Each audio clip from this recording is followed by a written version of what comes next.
हरे कृष्णा। तो दोस्तों आज का जो हमारा टॉपिक ऑफ डिस्कशन है, तो आज का हमारा जो टॉपिक है कि टॉपिक का नाम है कि why there is suffering in this world and what is the way to overcome it. तो दोस्तों कई बार हम सब लोग का अनुभव होगा कि हमारी डेली लाइफ में, हमारे लाइफ में कई प्रकार की समस्याएं हमारे लाइफ में आती हैं और विभिन्न प्रकार की समस्याएं आती हैं।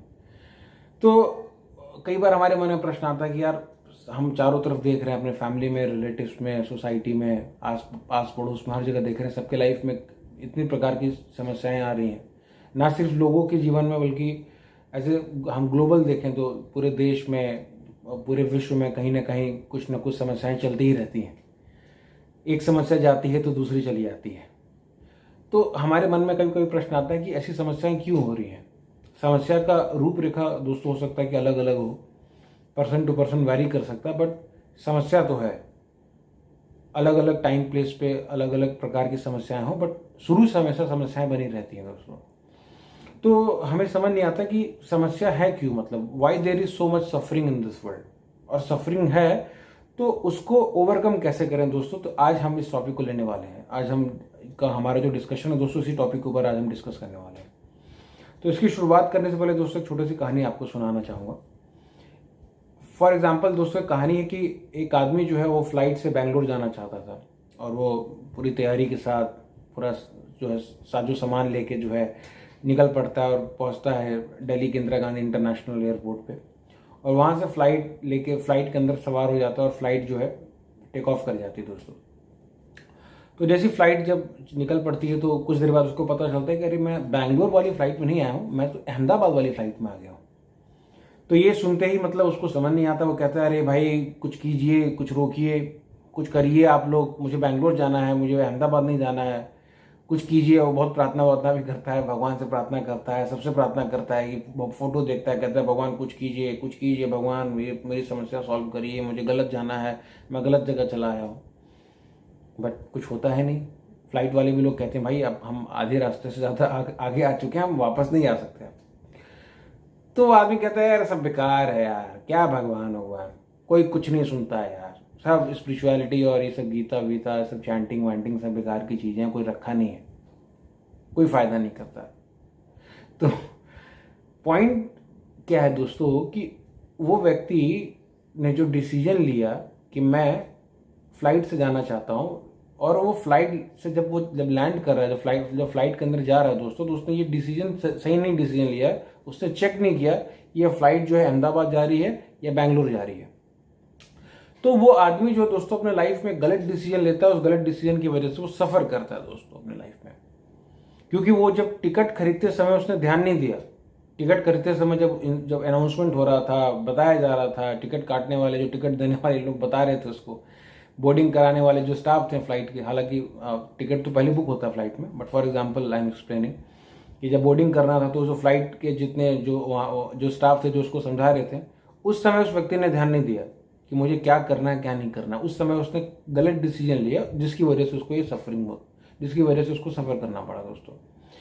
इस एग्जाम्पल से दोस्तों हम ये सीख सकते हैं कि हमारे साथ भी दोस्तों यही प्रॉब्लम है कि हम भी अपने लाइफ में जानबूझ के जो है कभी कभी मिस कैलकुलेशन करते हैं। मिस कैलकुलेशन होने की वजह से दोस्तों हम अपने लाइफ में गलत डिसीजन लेते हैं। और एक बार अगर आपने किसी ने भी अगर लाइफ में एक बार भी गलत डिसीजन ले लिया दोस्तों, तो उस डिसीजन का जो रिजल्ट आने वाला है वो हमें सफ़र करना ही पड़ेगा दोस्तों। इसका कोई ऑप्शन नहीं है। एक बार हमने कोई गलत डिसीजन लिया, कोई गलत एक्शन किया उसकी वजह से, उसके बाद जो हमारा नुकसान होगा या उसके बाद जो भी हमारे साथ होगा वो हमें सफ़र करना पड़ेगा। सो एवरीथिंग मैटर कि हम लाइफ में डिसीजन कैसा लेते हैं दोस्तों। डिसीजन कैसा लेते हैं दोस्तों, हर वक्त पे हमें डिसीजन कुछ ना कुछ लेना है। Every moment we have to take decision. But most of the time देखा जाता है दोस्तों कि हम लाइफ को लेके मिस कैलकुलेशन करते हैं। मतलब हम लाइफ को कुछ हम अलग नज़रिए से देखते हैं, हम लाइफ को कुछ अलग तरीके से देखते हैं, किसी सिचुएशन को हम अलग तरीके से देखते हैं। हमें लगता है कि नहीं ऐसा करेंगे तो वैसा होगा, बट होता कुछ उल्टा है। तो लाइफ को लेके हम मिस कैलकुलेशन कर रहे हैं। हमें कुछ पता नहीं है एग्जैक्टली, क्लियर कट अंडरस्टैंडिंग नहीं, करना क्या है, किस सिचुएशन में कैसे एक्ट करना है, इसके बारे में हमें कुछ इन्फॉर्मेशन नहीं है। उन मिस कैलकुलेशन की वजह से दोस्तों हम गलत डिसीजन लेते हैं दोस्तों, और गलत डिसीजन लेने की वजह से गलत रिजल्ट हमें आते हैं। ये पर्सनल लाइफ में भी लागू है दोस्तों, बाकी जो बड़े बड़े जो लीडर्स हैं जो सोसाइटी को रूल कर रहे हैं उनके ऊपर भी लागू है, पूरे जो ऑल ओवर जो पूरे यूनिवर्स को जो लोग रूल कर रहे हैं दोस्तों, पूरे अर्थ को जो लोग डोमिनेट कर रहे हैं, डिसीजन ले रहे हैं, उनके ऊपर भी लागू है। क्योंकि हमें क्रिस्टल क्लियर नहीं पता है कि दोस्तों लाइफ के बारे में, किस सिचुएशन में हमें कैसे एक्ट करना है, इसकी ये कहीं ना कहीं ये कुछ धुंधला है दोस्तों, ये क्लियर नहीं है, जिसकी वजह से हम गलत डिसीजन लेते हैं, उसकी वजह से हम सफ़र करते हैं, पूरा देश सफ़र करता है, पूरी फैमिली सफ़र करती है, सारे लोग सफ़र करते हैं।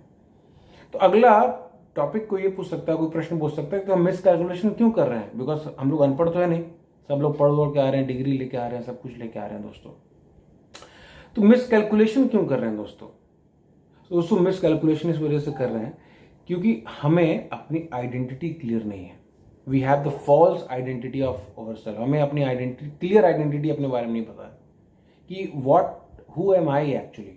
ये आइडेंटिटी जो अपनी ओरिजिनल आइडेंटिटी के बारे में हमें पता नहीं है, तो हम फॉल्स आइडेंटिटी को बेसिस बना के अगर हम जो डिसीजन ले रहे हैं और उस डिसीजन की वजह से जो हम एक्शन कर रहे हैं दोस्तों, तो हम रिजल्ट जो है कैसे जेन्युइन मिल सकता है, क्योंकि हमारी आइडेंटिटी जिसके बेसिस पे हम सारा डिसीजन ले रहे हैं वो बेसिस ही कहीं ना कहीं प्रॉपर नहीं है दोस्तों। दूसरा रीजन है कि भी दोस्तों कि लाइफ में हो सकता है दोस्तों हमारा बर्थ अच्छी फैमिली में हुआ हो, हमें कुछ सक्सेस मिल रहा हो, हमारे पास वेल्थ हो, फेम हो, नेम हो, 10 लोग जानने वाले हो, लाइफ में सब कुछ अच्छा चल रहा हो दोस्तों। In that situation we get some मद कहा जाता है दोस्तों उसको। मद मतलब मैडनेस, ईगो। हमारे अंदर एक तरीके का मैडनेस आ जाता है हमारे माइंड के अंदर, हमारे अंदर एक्चुअली, कि हाँ मैं जो सोच रहा हूँ वो सही सोच रहा हूँ, मैं जो कर रहा हूँ वही कर रहा हूँ। हम अपने हिसाब से लाइफ को देखने लगते हैं। हमें लगता है कि नहीं, जैसा मैं चाह रहा हूँ वैसा ही होना चाहिए, मेरे घर वाले वैसा ही करना चाहिए जैसा मैं चाहता हूँ, मेरा बॉस वैसे ही करना चाहिए जैसा मैं चाहता हूँ। We think ourselves as a controller of our life. This is another aspect of miscalculation. मैं बता रहा हूँ दोस्तों कि हमें मद आ जाता है, हमें मैडनेस आ जाता है दोस्तों, जिसकी वजह से हम सोचते हैं कि मैं जैसा सोच रहा हूँ, मैं जैसा चाहता हूँ वैसा ही होना चाहिए। हम हो सकता है लाइफ में 2-3 डिसीजन सही भी ले लेते हैं दोस्तों, तो हमें लगता है कि मैं जीवन भर सही डिसीजन लूंगा। हाँ, हम लाइफ को अपने पर्सपेक्टिव से देखने लगते हैं दोस्तों, और हमें लगता है कि ऐसा ही होगा, ऐसा ही होना चाहिए, और मैं बिल्कुल सही कर रहा हूँ क्योंकि मैं सब कुछ जानता हूँ। ये मैडनेस का सिंबल है दोस्तों। This is the madness, this is the lack of knowledge actually. तो हमें ये नहीं पता रहता दोस्तों कि हम, हो सकता है प्लान करने को मना नहीं किया जाता है, बट प्लान करने के साथ साथ हमें ये भी प्लान करना चाहिए कि नहीं, मैं प्लान तो कर रहा हूँ, बट ये प्लान करने के साथ साथ कुछ आगे दिक्कत भी आ सकती है, उस दिक्कत को भी एक्सेप्ट करना पड़ेगा। क्योंकि हमें ये पता होना चाहिए कि आई am controller but I am not supreme controller. Everything is not in my hand. Her situation मेरे हाथ पे नहीं है। मैं जानता हूं, मेरे पास कुछ नॉलेज है, बट मैं सुप्रीम नॉलेजेबल नहीं हूं। मुझे हर वस्तु के बारे में क्लियर कट अंडरस्टैंडिंग नहीं है। ये ह्यूमिलिटी हमारे अंदर नहीं है दोस्तों, बिकॉज हमारे अंदर फॉल्स कंट्रोलरशिप का एक टेंडेंसी है, एक मेंटेलिटी है, जिसकी वजह से हम लाइफ में गलत चॉइसेस को मेक करते हैं, गलत डिसीजन मेक करते हैं। और लाइफ में जैसा हम चाहते हैं दोस्तों अगर वैसा नहीं होता, बिकॉज हमारी एक्सपेक्टेशन रहती है कि मैं जैसा चाहता हूँ वैसा हो, सामने वाला व्यक्ति वैसा ही एक्ट करे जैसा मैं चाहता हूँ, हर सिचुएशन में वैसा ही हो जैसा मैं चाहता हूँ, बट ऐसा तो होता नहीं दोस्तों। बट जब ऐसा सिचुएशन हमारे साथ होता नहीं, देन वी गेट सैडनेस, तब हमें उदासी मिलती है, तब हमें होपलेसनेस मिलता है दोस्तों, तब हमें suffering, mental suffering, depression and all this type of problem happen, क्योंकि हम मिस कैलकुलेशन, यहाँ पे भी मिस कैलकुलेशन कर रहे हैं। तो the basis of all the problem is that कि हम जब अपने लाइफ में से भगवान के पिक्चर को बाहर कर देते हैं, भगवान के इंस्ट्रक्शंस को बाहर कर देते हैं, वैदिक जो प्रिंसिपल्स इनको बाहर कर देते हैं दोस्तों, उनको हम साइडलाइन कर देते हैं दोस्तों, और अपने मैडनेस की वजह से जब हम डिसीजन लेते हैं तब हम मिस कैलकुलेशन कर रहे हैं, गलत डिसीजन लगा रहे हैं दोस्तों। दिस इज द रीजन कि हम भगवान को अपने पिक्चर से हम हटा दे रहे हैं, हम भगवान को पिक्चर हटा दे रहे हैं, हम भगवान के इंस्ट्रक्शन को पिक्चर हटा दे रहे हैं, और उसकी वजह से हम मिस कैलकुलेशन कर रहे हैं, जिसकी वजह से हम सफर कर रहे हैं। That is the root of every problem. Problem अलग अलग हो सकता है दोस्तों, किसी के साथ बिजनेस का प्रॉब्लम है, स्टडीज का प्रॉब्लम, रिलेशनशिप का प्रॉब्लम, बट प्रॉब्लम का जड़ यही है। I am talking about the root of every problem. The root of every problem is that हम भगवान के एक्सेप्टेंस को, भगवान के इंस्ट्रक्शंस को, स्पेशली हो सकता है हम भगवान को मान भी रहे हैं। कई लोग कहते हैं इंडिया में तो ऋतु लोग भगवान को मानने वाले लोग हैं, कहीं ना कहीं लोग भगवान को मानने वाले लोग हैं, श्रद्धालु हैं, बट भगवान को मानने का मतलब ये है कि भगवान के फॉर्म को मानना, बट उससे ज़्यादा इंपॉर्टेंट ये दोस्तों कि भगवान के इंस्ट्रक्शंस को मानना। हम भगवान को तो मानते हैं, मंदिर भी जाते हैं, अगरबत्ती भी दिखाते हैं, आरती भी करते हैं, बट भगवान का जो इंस्ट्रक्शन है, भगवान का जो नॉलेज है, भगवान ने जो हमें टीचिंग्स दी हैं, उन टीचिंग्स को हम एक्सेप्ट नहीं करते हैं, उसके बेसिस पर अपने लाइफ को जीते नहीं दोस्तों। इसकी वजह से ज़्यादा प्रॉब्लम होता है दोस्तों। तो उसके बाद लोगों को डाउट भी आता है कि अरे भगवान है तो तब दुख क्यों है? भगवान है तो दुख तो रहेगा, इसलिए क्योंकि भगवान की बातों को हम मान कहाँ रहे हैं, भगवान के इंस्ट्रक्शन को हम फॉलो नहीं कर रहे हैं, बट ऊपर ऊपर से हम भगवान भगवान चल रहे हैं। So this is the root of every problem कि हम भगवान के इंस्ट्रक्शंस को हम समझ नहीं रहे हैं, उसको फॉलो नहीं कर रहे हैं, उसको अपने लाइफ से हम साइडलाइन कर रहे हैं। That is the root of every suffering in this world. जहां हम भगवान की जहां हम भगवान के इंस्ट्रक्शन को मान रहे हैं, उनको हम अपने लाइफ में इन्वाइव करने का प्रोसेस कर रहे हैं, उनको एक्सेप्ट करने का हम प्रयास कर रहे हैं दोस्तों, तो डेफिनेटली है कि हम अपने लाइफ में गलत डिसीजन मेक नहीं कर सकते, गलत डिसीजन हम नहीं लेंगे। Because when we are situated in proper knowledge, तो अगर हम उस नॉलेज के बेसिस पर डिसीजन ले रहे हैं, देखिए आपको कितना पता है, मुझे कितना पता है, इससे मैटर नहीं पता, इससे ये मैटर नहीं करता। मैटर ये करता है दोस्तों कि हम जब डिसीजन बना रहे हैं तो किस बेसिस पे डिसीजन बना रहे हैं, क्या सोच के डिसीजन बना रहे हैं, किस आइडेंटिटी के हिसाब से हम डिसीजन बना रहे हैं, ये ज्यादा मैटर करता है दोस्तों। तो वो इसीलिए वैदिक प्रोसेस के अंदर दोस्तों, जो स्पिरिचुअल प्रैक्टिसेस के अंदर जो है, हियरिंग के ऊपर इतना फोकस किया गया ना, भगवान के पास टाइम्स को सुनना, स्पिरिचुअल नॉलेज को सुनना, स्पेशली जो भगवान ने भगवद गीता का जो मैसेज दिया है उसको पढ़ना, इसको समझना, इसके ऊपर कंटेम्पलेट करना, इसको अपने लाइफ में अप्लाई करना। इसलिए बोला जाता है शास्त्र चक्षु, स्क्रिप्चर्स के बेसिस पे लाइफ को देखना, नॉलेज के बेसिस पे जीना, इसीलिए इसको इतना इंपॉर्टेंस दिया गया स्पिरिचुअल प्रैक्टिसेस के अंदर। बिकॉज अगर हम सुन के, समझ के, पढ़ के जब अपने लाइफ को देखते हैं दोस्तों, तो सबसे पहली चीज़ है कि हम नॉलेज में रह के हम when we are situated in proper knowledge, और हम प्रॉपर नॉलेज में सब कुछ सोच समझ के, सब दूर का पास का सब ध्यान रख के अगर हम डिसीजन लेते हैं, तो देर इज वेरी बहुत कम चांस है दोस्तों कि हम लाइफ में कुछ गलत डिसीजन लेंगे।